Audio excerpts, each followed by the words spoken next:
Bueno, vamos a hablar de un tema que preocupa a la población cuando hemos escuchado algunas noticias de bebés que han sido abandonados en centros donde son atendidos o atendidas personas con desnutrición extrema. Es el caso de algunos bebés en el Alto, otros casos que se han conocido también de un bebecito de 6 meses, de una bebé, mujercita, que murió por desnutrición extrema, maltrato, bueno, una serie de cosas. Pero vamos a hablar de la desnutrición en nuestro país. ¿Cuál es la realidad? ¿Cuáles son los datos que se tienen para reflejar? Vamos a saludar a Santiago Farjat, él es director general del Instituto Nacional de Estadística. ¿Cómo está? Bienvenido, director, un placer tenerlo acá. Buenas noches, Priscila, muchas gracias por el espacio. Bueno, cuando uno habla de desnutrición es un tema muy doloroso cuando le toca reflejar la historia, por ejemplo, de los niños o de personas adultas. Pero las cifras que se están manejando parecieran que vamos por buen camino. Totalmente, Priscila. Nosotros vemos que a través de los esfuerzos que ha realizado el Estado Plurinacional con programas como el Desnutrición Cero o el Bono Juana Zurduy, hemos tenido grandes avances en cuanto a la desnutrición, en cuanto a la reducción de las mortalidades en los niños. Por ejemplo, nosotros veíamos que en la última encuesta de demografía y salud tenemos, al 2008 teníamos un nivel de desnutrición crónica de 27.1% y en la última ETSA, que es la encuesta de demografía y salud del 2016, hemos reducido este porcentaje al 16% en cuanto a la desnutrición crónica.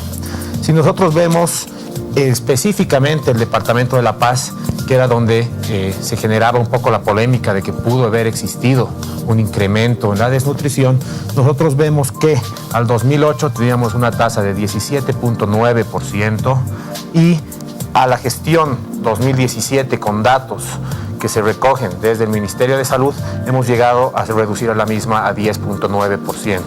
Es decir, en cuanto a la desnutrición crónica, estamos teniendo grandes avances como país. En cuanto a la desnutrición aguda, que es sin duda alguna la más problemática, porque es la relación entre el peso y la edad y la talla del niño, es decir, la que puede generar incluso la muerte del niño, la OMS lo que nos recomienda y recomienda internacionalmente a los países es que se tenga un porcentaje menor al 5%. Nosotros vemos que en Bolivia tenemos un porcentaje de 1.9% que se encuentra por debajo justamente de esta barrera que nos pone la OMS, y en el caso de La Paz específicamente, entre el año 2014 y 2017 hemos tenido una reducción de 2.5% a 1.5%. Es decir, estamos viendo una gran efectividad de los programas que estamos llevando como país para eliminar la desnutrición infantil. Bueno, por favor, quisiera que me repita la cifra a nivel nacional que se tiene. La cifra a nivel nacional al año 2008 era de 27.1% y al año 2016 es de 16%, es decir, una reducción de alrededor del 40%. Bueno, entiendo, en números es muy fácil, pero cuando hablamos de un 16%, son realidades, son personas, son niños. ¿Cómo vamos a mejorar esto? ¿Cuál es el plan para que se pueda reducir aún más esta desnutrición que está matando tal vez a algunos niños? Ahí estamos como gobierno central, como Estado, se están fomentando nuevamente los subsidios prenatales, los subsidios de lactancia, justamente para poder ir mejorando estas cifras aún más. Tenemos el bono Juana Zurduy, que se ha ido ampliando en el tiempo. Antes era hasta el año, ahora es hasta los 2 años, por ejemplo, de los infantes, se ha hecho con un decreto supremo. Si no estoy mal, es del 2009 el 066. Y además tenemos todavía el programa multisectorial Desnutrición Cero, que es un programa que no únicamente lo gestiona el Ministerio de Salud, sino que tiene la intervención de varios ministerios. En ese sentido es una aplicación transversal de esta política de desnutrición para todos los infantes. Bueno, entre las cifras que se tiene, ¿cuáles son los otros datos? Porque hablamos de la cifra nacional y de La Paz. ¿La Paz tiene la mayor cifra de desnutrición? No necesariamente, le podría dar los datos aquí. Tiene una cifra alta, pero no es la más alta. Ahorita no tengo los datos así frescos, pero hay variaciones. Por ejemplo, Potosí tiene tasas altas y creo que incluso mayores a las de La Paz. Bueno, vamos a, por favor, pedir que nos pasen, por favor, ese documento que nos parece importante para que podamos compartir esos detalles y estos datos, porque estamos hablando de datos de desnutrición crónica en Bolivia, que se redujo, según el director del INE, de 27,1% al 16% en 8 años. Ahora sí, adelante, por favor, director. Sí, por ejemplo, en Oruro tenemos niveles al año 2008 de 25%. ¿No? Y son niveles pues es el mayor. Es uno de los mayores junto a Chuquisaca. ¿Ya? No, entonces, ahí lo importante es que empecemos a focalizar los esfuerzos desde el gobierno justamente en estos departamentos en los cuales la incidencia o la prevalencia de la desnutrición es mayor comparada a otros departamentos. Nosotros 25. Ajá, nosotros vemos, por ejemplo, Santa Cruz tiene un 8.4, vemos que Beni tiene 14.8, Tarija 14, están por debajo de lo que es el promedio nacional. Sin embargo, departamentos como Oruro con 25 y Chuquisaca con 26 se encuentran por encima y son sin duda alguna departamentos en los cuales deberíamos focalizar los esfuerzos. ¿Cuáles son los factores? ¿Por qué se da esto?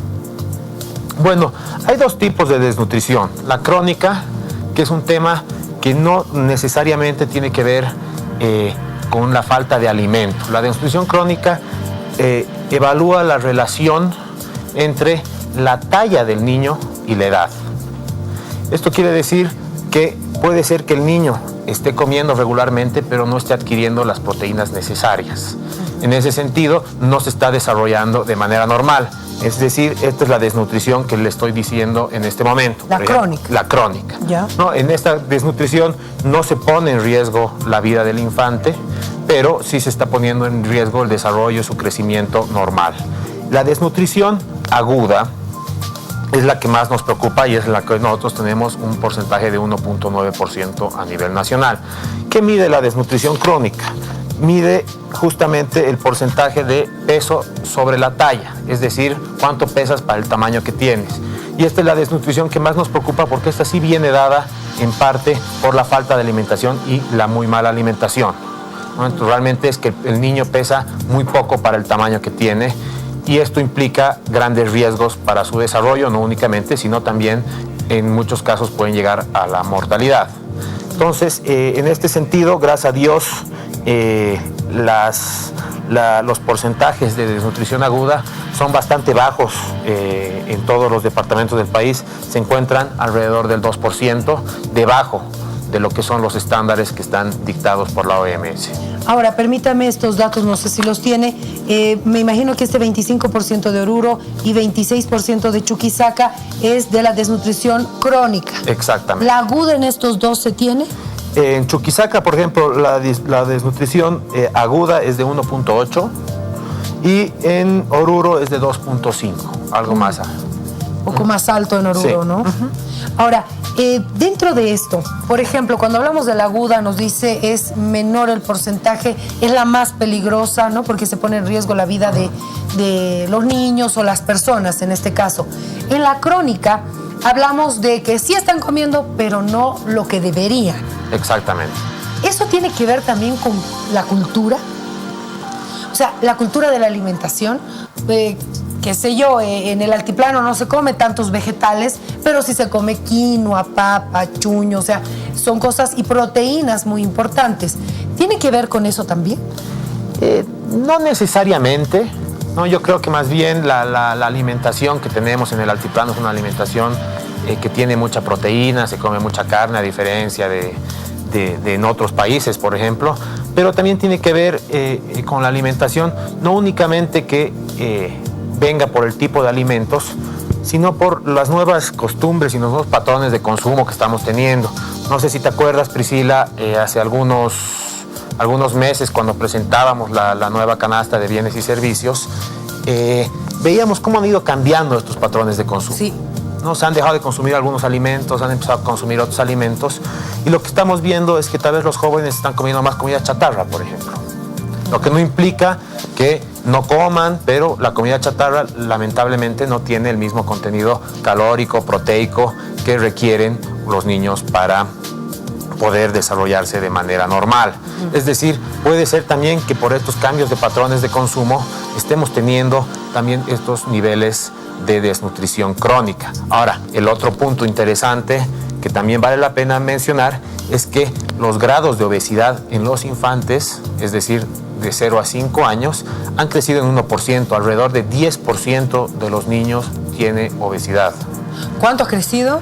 Del 9 al 10%. Del 9 al 10% de los niños. Y esto tiene un reflejo nuevamente también cuando nosotros hacíamos el análisis de los bienes y servicios que entran en la canasta.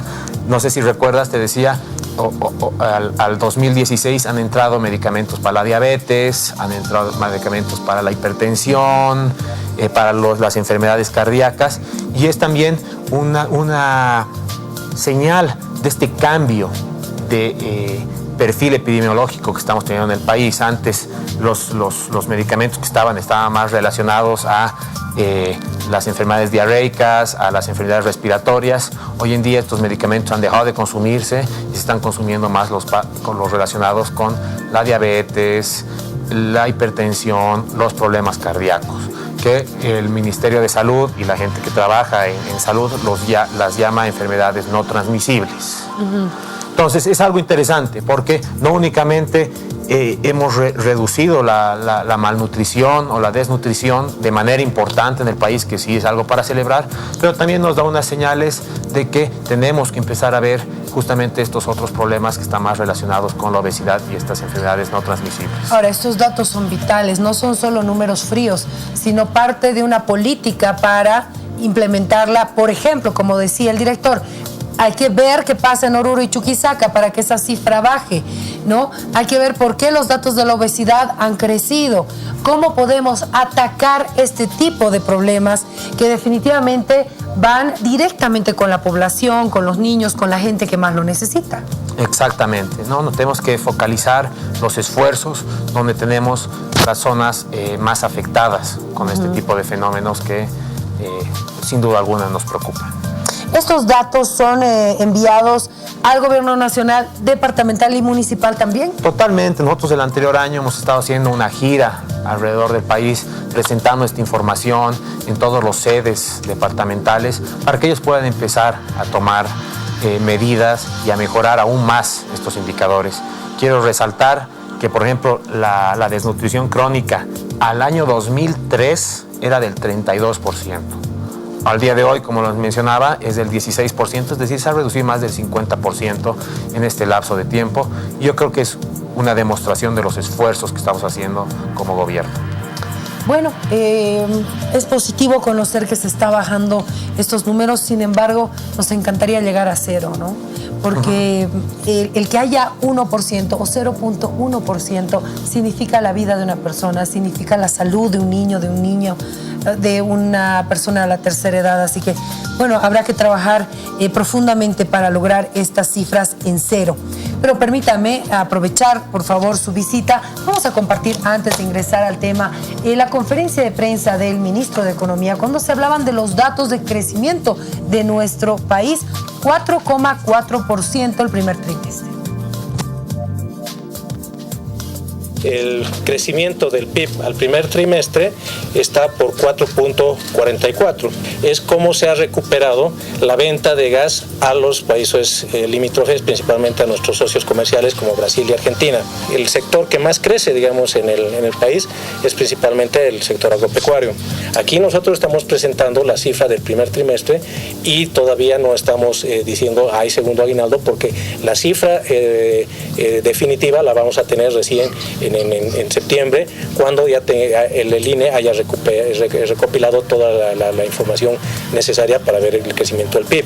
Pero de los datos que nosotros tenemos nuevamente, nos permite proyectar que sí puede haber un segundo aguinaldo. Les decía que más o menos creciendo menos de lo que hemos crecido el primer trimestre, podríamos tener un segundo aguinaldo. Bueno, pero quien da esos datos es justamente el director y está con nosotros para hablar sobre estos datos que ha dado el ministro. El 4.4% es un dato importante, con la mirada puesta en lo que puede pasar con el doble aguinaldo. Sí, Priscila, mira, te comento un poco. El crecimiento acumulado al primer trimestre es de 4,44%. Las actividades que más crecimiento han tenido en el país, como lo mencionaba el ministro de Economía, es agricultura con 6.6%, establecimientos financieros con 6.35%, petróleo crudo y gas natural con 6.2%, construcción con 5.72%, entre otras actividades que han tenido crecimientos bastante altos, superiores al 4%. Ahora, construcción se ha mantenido, ¿no? Creo todos estos años. Se ha mantenido todos estos años y para este último año vemos que la construcción por el lado privado ha tenido un crecimiento de 4%, que es un crecimiento importante. Vemos que es un sector dinámico de la economía. En cuanto a la inversión pública, al sector de construcción pública, tiene un crecimiento de 7.4%. Combinados los dos, nos permiten tener el dato que le mencionaba de construcción de 5.72% para el PIB.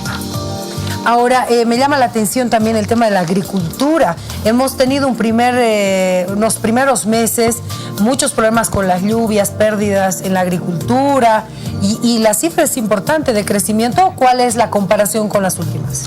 Evidentemente, y bien lo mencionaba el ministro de Economía, el crecimiento de agricultura sigue siendo muy alto, sin embargo ha sido algo menor que el presentado durante el 2017. ¿A qué se debe esto? Y si mal no recuerdas, Priscila, justo me preguntabas cuál era el efecto que había tenido las lluvias en los sembradíos, en la siembra de los principales cultivos. Nosotros en ese momento decíamos que era 1.7, de ahí vimos que era un 3% de las áreas afectadas. Sin embargo, que las áreas estén afectadas por este estrés hídrico no necesariamente implica que se esté perdiendo toda la cosecha. En este sentido, lo que sí se ha visto es que ha habido una reducción de los rendimientos de algunos cultivos y además que ha habido el retraso, en muchos casos, de siembra y lo que presenta un retraso en la cosecha. Así que probablemente en cultivos como la soya, el maíz y otros cultivos importantes que tenemos en el país, nosotros recién empecemos a ver los grandes incrementos relacionados con la cosecha de estas siembras en el segundo trimestre de este año. Nosotros vemos que los productos agrícolas no industriales, es decir, cereales, legumbres, hortalizas, el café, la papa, han tenido un crecimiento de 9% en el primer trimestre del 2018. Si nosotros vemos los productos pecuarios, que en realidad son vacas, pollos y demás, han tenido un crecimiento del 6.78%. Vemos un alto dinamismo y que estamos muy expectantes de que en el segundo trimestre este crecimiento sea aún mayor, porque vamos a empezar a ver realmente las cosechas que se han visto retrasadas por estas fuertes lluvias. Bueno, el tema del petróleo también, del tema de los hidrocarburos, ha tenido cifras positivas. En los años pasados teníamos cifras negativas, en rojo. Totalmente, querida Priscila, vemos un crecimiento de 6.02% en petróleo y gas natural. Este crecimiento viene explicado, por un lado, el crecimiento del gas natural, que tenemos un crecimiento por encima del 7.6%, y el crecimiento del petróleo con un crecimiento por encima del 7.71%. Aunado a esto, nosotros vemos un entorno favorable externo, que también lo mencionaba el ministro, donde la demanda del Brasil y de la Argentina se han regularizado. Como decía el ministro en su conferencia de prensa, durante el primer semestre del año hemos tenido algunos meses donde Brasil no nos ha demandado la misma cantidad de gas que recurrentemente nos demandaba. Esto este año, durante el primer trimestre y durante el segundo, se ha regularizado y han llegado a niveles normales de demanda de gas, lo cual también es muy favorable para el sector. Ahora, con la cifra que daba a conocer hoy el ministro de 4.44%, no se pagaba el doble aguinaldo. No, en realidad ese es un análisis que es diferente. Lo que nosotros estamos analizando es el crecimiento al primer trimestre. En este crecimiento, nosotros acumulados enero, febrero, marzo, había un crecimiento del 4.44%. El decreto del doble aguinaldo lo que te dice es que el crecimiento tiene que ser mayor al 4.5%, dentro del mes de julio del 2017, en este caso, a junio del 2018. Es decir, un crecimiento acumulado a 12 meses. Entonces tenemos que esperar aún los datos de este segundo trimestre, que vendría a ser el último para el cálculo. Pero, por ejemplo, si nosotros... Este último es, ¿cuáles nos falta para tener la cifra? Nos falta abril, mayo, junio. Abril, mayo, junio. No, pero ahí el ministro hacía un análisis y decía que con un crecimiento aproximado en ese trimestre de 4.2% ya llegábamos a la cifra. ¿Por qué hacía ese análisis? Es porque nosotros en el tercer trimestre del 2017 hemos crecido al 4.28%. En el cuarto trimestre del 2017 hemos crecido a 5.23%. Y en el primer trimestre de este año hemos crecido 4.44%. Es decir, con un 4.2%, alrededor de un 4.2% en el segundo trimestre del 2018, si nos sacamos un promedio simple, estaríamos llegando al 4.5%, que implica el pago del doble aguinaldo. Para quienes son los capos en los números, seguro entendieron al tiro. Pero por si yo no entendí, tenemos ya estas tres cifras importantes y solo esperamos las últimas cifras de los 3 últimos meses. Como diría, si es 4.02 la nota, alcanzamos al 4.5%. Si es 4.2, alrededor 4.2. Si es alrededor del 4.2, se estaría alcanzando prácticamente el 4.5 que se requiere para el pago del doble aguinaldo. Estos son datos que nosotros recién los podemos tener en octubre, que es como generalmente se los presenta, dado que nosotros tenemos que incorporar toda la información de los sectores y tener la mayor rigurosidad en el cálculo. Bueno, ahora, sería muy fácil, en torno a los datos que tiene el INE, que el doble aguinaldo pueda pagarse en base a los sectores. Porque hoy día, por ejemplo, los empresarios decían, ¿por qué no se paga el doble aguinaldo en base a sectores y departamentos? Porque me imagino, por decir, no conozco el detalle, pero creció más Tarija que Pando, por ejemplo, ¿no? Entonces, ¿por qué no se paga el doble aguinaldo completo, qué sé yo, en Tarija y en Pando se paga un porcentaje? ¿Eso se podría trabajar en algún momento? Bueno, nosotros desde el INE somos una institución técnica y no podríamos, evidentemente, entrar en esa discusión. Yo creo que es una discusión que la tiene que tener la Confederación de Empresarios Privados con el Ministerio de Economía y el Gobierno y el presidente en algún momento. Pero fácilmente se podría con los datos que tienen ustedes, porque tienen todos los datos de crecimiento de cada departamento. Los datos que nosotros tenemos son anualizados para los departamentos. Entonces, por ejemplo, no podríamos tener un crecimiento interanual como es el que se requiere para el doble aguinaldo. Sin embargo, como institución técnica, si se diera el caso de que esta negociación se diera, bueno, nosotros tenemos que evaluar la pertinencia y la robustez de los datos para poder hacer este cálculo. En este momento, el decreto, ¿no?, lo que implica es el crecimiento nacional de julio del 2017 a junio del 2018. Muy bien, entonces esos son los datos. ¿Algún dato que se nos esté escapando que sea importante resaltarlo, director? Bueno, tenemos nuevamente el crecimiento más alto a nivel de la región al primer trimestre. Nos siguen por detrás Chile, Paraguay, Argentina. O sea, somos los primeros. Somos los primeros nuevamente. Eso realmente nos da muy buenas expectativas de la estabilidad económica y del manejo macroprudencial que estamos teniendo en el país. Perfecto. Muchísimas gracias por haber estado con nosotros, director. Muchas gracias, Priscila, y siempre feliz de estar participando en este ámbito. Muchas gracias. Y bueno, ya que nos dio la cifra esperada, ya lo comprometo para que en octubre pueda estar con nosotros cuando se dé a conocer. Claro que sí, Priscila, no se preocupe. Muchas gracias.